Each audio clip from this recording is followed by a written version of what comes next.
पुणे के रुपौली में घर से चिराग पासवान। उन्होंने कहा, संविधान कोई खतरा में नहीं, लोग भ्रम फैला रहे हैं।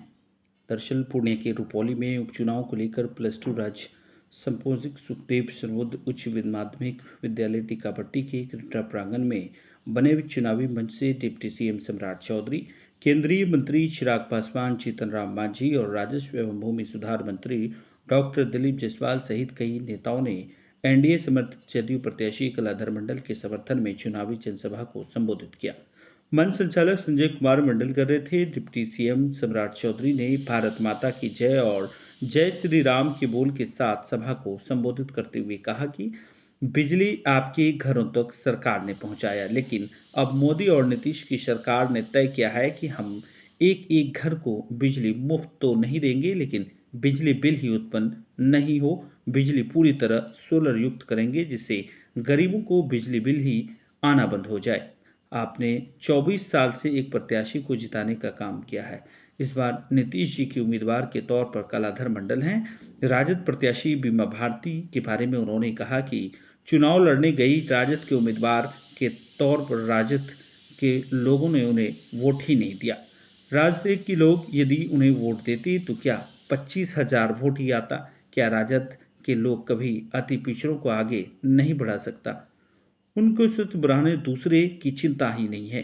नीतीश कुमार ने जो वादा पूरा करने का संकल्प लिया है, उन्होंने साफ तौर पर कहा है कि 2020 में हमारा कमिटमेंट था कि हम एक एक नौजवान की बिहार में रोजगार देने का काम करेंगे।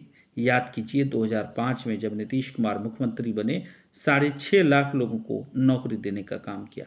अभी तक 22 लाख लोगों को रोजगार देने का काम नीतीश कुमार ने किया है। 11 लाख नौकरी अभी और तय किया गया है। एक एक नौजवानों को रोजगार की तरफ बढ़ाने का काम करना है।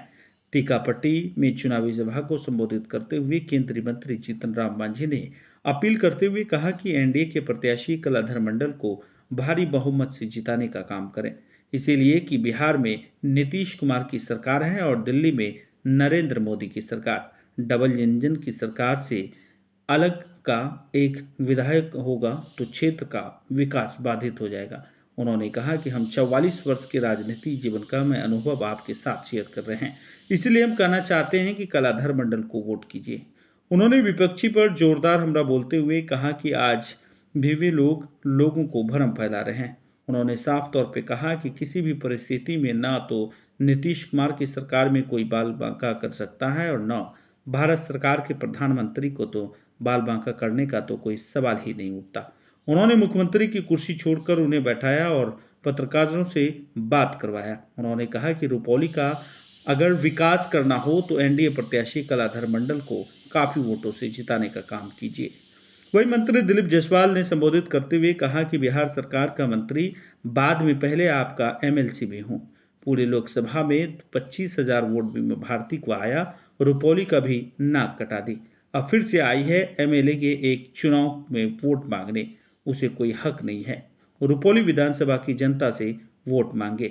केंद्रीय मंत्री चिराग पासवान ने चुनावी सभा को संबोधित करते हुए कहा कि बिहार विधानसभा चुनाव में अभी समय है, ऐसे में जरूरी है कि हम लोग जिस प्रत्याशी को यहां से विधायक बनाकर भेजें वह मुख्य धारा के साथ जुड़ा हो।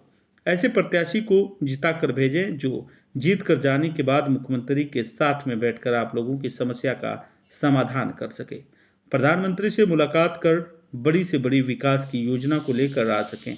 विपक्ष पर हमला बोलते हुए कहा कि विपक्ष ने पिछले चुनाव में भी भ्रमित करने का काम किया था। पूरे चुनाव पर बोलते रहे कि एनडीए का खाता तक नहीं खुलेगा, प्रत्याशियों की जमानत तक जब्त होने वाली है। और तो और राजद के बड़े नेता ने कह दिया था कि चिराग पासवान को उनकी हार के लिए मुबारकबाद देते हैं।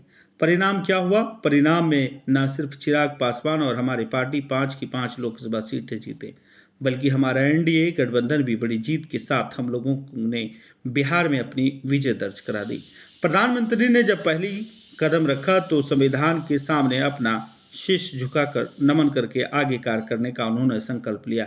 ऐसे में जो लोग इस बात के लिए भ्रमित करते हैं कि आरक्षण समाप्त हो जाएगा, ये विश्वास मैं आप लोगों को दिलाता हूं, मेरे जीते जी आप लोगों के ऊपर कभी कोई आंच नहीं आने दूंगा।